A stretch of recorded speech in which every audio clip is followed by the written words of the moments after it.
CR Patil વિજય મુહૂર્ત ચૂક્યા. હવે કાલે ફોર્મ ભરશે. હજારોની જનમેદની સાથે રોડ શો યોજ્યા બાદ પરત ફર્યા. સીઆર પાટીલ આજે ફોર્મ ભરવાના હતા પણ વિજય મુહૂર્ત ચૂકી ગયા હતા, જેથી હવે કાલે ફોર્મ ભરશે. નવસારીમાં સીઆર પાટીલની રેલી યોજાઈ હતી, જેમાં મહિલાઓ ગરબે ઘૂમી હતી તેમજ ગીતા રબારીએ ગીત લલકાર્યા હતા. નવસારી બેઠકના ભાજપના ઉમેદવાર સીઆર પાટીલ હવે કાલે ફોર્મ ભરશે. નવસારી લોકસભા બેઠકના ભાજપના ઉમેદવાર સીઆર પાટીલ સીએમ ભૂપેન્દ્ર પટેલ, હર્ષ સંઘવી સહિતના સમર્થકો સાથે મોટી સંખ્યામાં બાઇક રેલી યોજી હતી. નવસારીમાં આવેલા મધ્યસ્થ કાર્યાલયથી રેલીની શરૂઆત થઈ હતી. ફૂલોથી શણગારેલી ગાડીમાં પાટીલ અને મુખ્યમંત્રી ભૂપેન્દ્ર પટેલ સહિતનાઓએ રેલી યોજી હતી.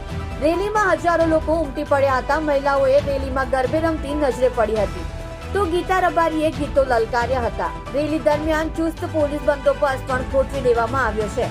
આ વચ્ચે પાટીલ વિજય મુહૂર્ત ચૂકી ગયા હતા, જેથી હવે તેઓ કાલે ફોર્મ ભરશે. હજારોની જનમેદની સાથે રોડ શો યોજ્યા બાદ પાટીલ પરત ફર્યા.